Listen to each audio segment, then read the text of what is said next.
এক দেশে এক রাজ্যে প্রাচীন পারস্যের হৃদে এক ছোট্ট রাজকন্যা ছিল যার নাম ছিল লায়লা। লায়লা তার দয়া, সৌন্দর্য এবং স্বর্ণের মতো বিশুদ্ধ হৃদয়ের জন্য সুপরিচিত ছিল।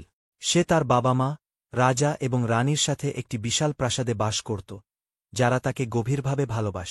তবে লায়লার যে জিনিসটি তাকে আলাদা করে তুলেছিল তা ছিল না তার রাজকীয় বংশ বা তার সৌন্দর্য, বরং একটি মায়াবী গোপনীয়তা যা সে নিজের মধ্যে ধরে রেখেছি।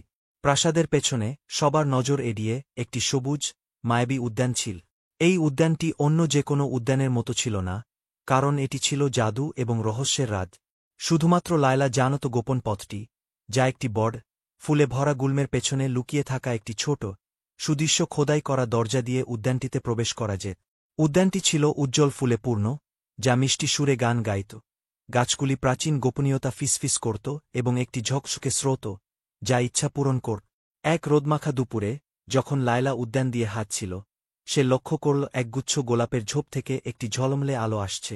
কৌতূহলী হয়ে সে ঝোপের দিকে এগিয়ে গেল এবং একটি ছোট্ট, জলজলে পরী দেখতে পেল যার পাখা ছিল নরম। পরীটি উদ্বিগ্ন দেখাচ্ছিল, গোলাপের কাঁটায় আটকে গিয়েছিল। দয়া করে আমাকে সাহায্য করুন, পরীটি ফিসফিস করল, এক বাতাসের মতো নরম কণ্ঠে। এক মুহূর্ত দ্বিধা না করে লায়লা কোমলভাবে পরীটিকে কাঁটা থেকে মুক্ত করল এবং তাকে তার হাতে তুলে নিল। পরীর আভা উজ্জ্বল হয়ে উঠল যখন সে তার শক্তি ফিরে পেল।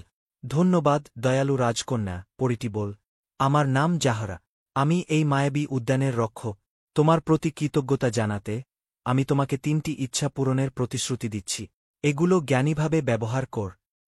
লায়লা বিস্মিত হল। সে সবসময় উদ্যানের মায়াবী জীবগুলির গল্প শুনেছিল, কিন্তু কখনো দেখেনি। ধন্যবাদ জাহরা, লায়লা বল। আমি এই ইচ্ছাগুলো সাবধানে ব্যবহার করব। লায়লা তার প্রথম ইচ্ছা নিয়ে অনেক ভাব। সে এটা এমন কিছুতে ব্যবহার করতে চেয়েছিল যা অন্যদের সাহায্য করবে। সে প্রাসাদের কাছাকাছি গ্রামে যাওয়ার সিদ্ধান্ত নিল, দেখার জন্য যে কেউ কোনো সমস্যায় আছে কিনা। গ্রামে লায়লা একটি দরিদ্র পরিবারকে দেখল যারা কষ্ট করে জীবনযাপন করছে। বাবা মা দিনরাত পরিশ্রম করত, কিন্তু তা তাদের সন্তানদের জন্য যথেষ্ট ছিল না। তাদের দুর্দশা দেখে লায়লা তার সিদ্ধান্ত নিল, আমি চাই এই পরিবারটির সবকিছু থাকুক যা তাদের সুখী এবং আরামদায়ক জীবনযাপনের জন্য প্রয়োজন। লায়লা জাহরাকে ফিসফিস করে বল। এক মুহূর্তে পরিবারের বাড়িটি রূপান্তরিত হল। এটি একটি আরামদায়ক কুটিরে পরিণত হল, যেখানে খাবার, উষ্ণ পোশাক এবং শিশুদের জন্য খেলনা ছিল। বাবা মা আনন্দিত হল এবং কৃতজ্ঞতায় লায়লাকে ধন্যবাদ দিল। লায়লার হৃদয়ে উষ্ণতা অনুভূত হল, জানত সে তাদের জীবনে পরিবর্তন এনেছে। সে প্রাসাদে ফিরে এল, তার অবশিষ্ট ইচ্ছাগুলো দিয়ে আর কি ভালো করতে পারে তা দেখার জন্য উদ্গ্রীব ছিল। এক সন্ধ্যায় যখন লায়লা প্রাসাদের জানালার পাশে বসেছিল, সে দেখল রাজ্যের ক্ষেতগুলি শূন্য এবং কৃষকরা ফসল ফলাতে সংগ্রাম করছে। একটি ভয়ানক খরা রাজ্যে আঘাত করেছিল এবং লোকেরা তাদের ভবিষ্যৎ নিয়ে চিন্তিত ছিল। লায়লা জানত তাকে সাহায্য করতে হবে। সে জাহরাকে ডেকে তার দ্বিতীয় ইচ্ছা কর। আমি চাই আমাদের জমি উর্বর হোক এবং খরা শেষ হোক, লায়লা বল।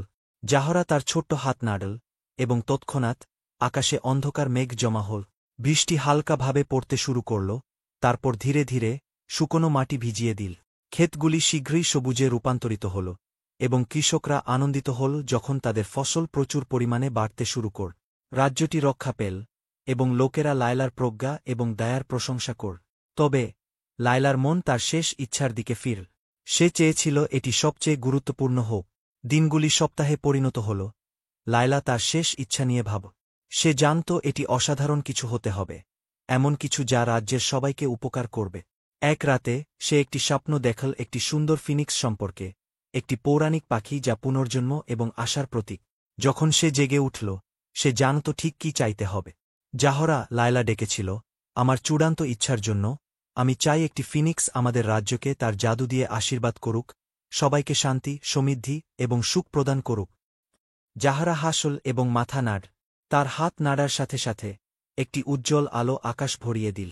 আলোর মধ্যে থেকে একটি মহিমান্বিত ফিনিক্স উত্থিত হল। তার পালকগুলি রামধনুর প্রতিটি রঙে ঝলমল করছিল। ফিনিক্সটি রাজ্যের উপর সুন্দরভাবে উড়ল। তার উপস্থিতি সবার মধ্যে আনন্দ এবং আশার অনুভূতি এনে দিল। সেই দিন থেকে ফিনিক্স রাজ্যের উপর নজর রাখল, নিশ্চিত করল যে এটি বিকশিত এবং শান্তিপূর্ণ থাকে। লায়লার ইচ্ছাগুলো তার মানুষদের জন্য বিশাল সুখ এবং সমৃদ্ধি নিয়ে এসেছিল এবং তাকে পার্শ্বের সমস্ত রাজকন্যার মধ্যে সবচেয়ে প্রজ্ঞাময় এবং দয়ালু হিসাবে উদযাপন করা হয়েছে। এভাবেই রাজকন্যা লায়লার মায়াবী অভিযানের গল্প কিংবদন্তি হয়ে উঠল, একটি গল্প যা প্রজন্ম থেকে প্রজন্মে পৌঁছে গিয়েছিল, সবাইকে দয়া, প্রজ্ঞা এবং একটি ভালো হৃদয়ে থাকা জাদুর শক্তির কথা স্মরণ করিয়ে দিত।